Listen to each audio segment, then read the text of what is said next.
So I'm ti papa Sultana Nyakal Tatsinana ti koskozy Wa malagasy eto tena Madagasikara tsika ty Anizy fantanina mipetraka Anisan'ny tsiny, anisan'ny lesoka, anisan'ny totote, anisan'ny lesoka, anisan'ny hery, anisan'ny ratsy, anisan'ny volate, anisan'ny pasy, anisan'ny lapa, anisan'ny tany, anisan'ny koste, anisan'ny ambany, anisan'ny tolona, anisan'ny rariny, anisan'ny triste, anisan'ny mariny. Moto mialatsiny aloha sady moto miofafo, na meloka na tsy miandry tic-tac to.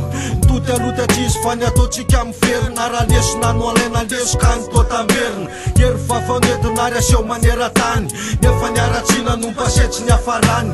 Sao tontolo sao manohana amin'ny ara-boly, basy aty fikafana ny adiringa-pesolo. Afosiko ny lapa te poretiko ny ambany, sefony ambety koste amidindray tany. De isan-kalahady fô misasaka ny volana, to fenipeni-kaja papangona ny fiangonana. Tolona tsy ajanona fa takite hitarina, ho an'ny sanaka manjavy kely ny andrarina. Tsisy fahadisotsika rasanak'olombelona, fa hoakanjaka mariny eto tago ny olombanina. Anisan'ny pailo, anisan'ny tsaiky, anisan'ny fikate, anisan'ny maiky, anisan'ny bara, anisan'ny sery, anisan'ny soarate, anisan'ny tsena, anisan'ny paika, anisan'ny kemina, anisan'ny lalana te, anisan'ny penina, anisan'ny teana, anisan'ny bibla, anisan'ny tatate, anisan'ny sibla. Yalla pailandroany tera-te mamakafoka, tsaika fafahomana peako tsy mikofoka. Tsisy kozitarina fa sola bebe fika, maika ataoko maimbraikina tsy tatasika.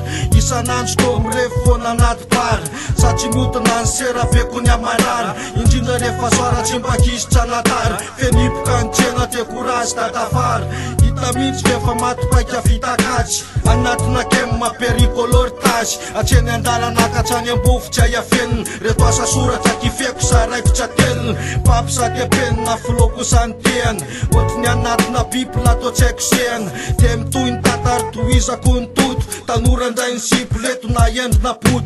Anisan'ny posy, anisan'ny saina, anisan'ny kandrate, anisan'ny botsaina, anisan'ny lova, anisan'ny so, anisan'ny rovate, anisan'ny flo, anisan'ny fako, anisan'ny fohitra, anisan'ny lakote, anisan'ny potsirohitra, anisan'ny ketika, anisan'ny nosy, anisan'ny tetika te anisary anosy. Keny fanasokiny aza tsitsahaky posy, misaiko te matsilo maranitra noho ny tsosy. Matanjaka rakanja fotoana farimaina, atrano karabola tonga tseny ambohitsaina. Kofa tokanao atsika kazy fiafanana, ka tsy atahorana ho ferisonga maranamana. Manjaka letrejana te ho sareny arivo, ka ny rovatsika sy afilony midik'izo. Eto serovako tonga tseny ambany vohitra, fô hotafaty ambohitra ny rombe folifohitra. Tandrokazokotare vakitrano andreny fohitra, nefa to mampime peralako ambotsirohitra. Boka firehatra, ketrika te kolikoly, le nositsika efa lafindreo sary bakoly. Tetika arivoky nandro tomaty rayal, tsaka nalako fa tao hoe tsy anosindray mipaly.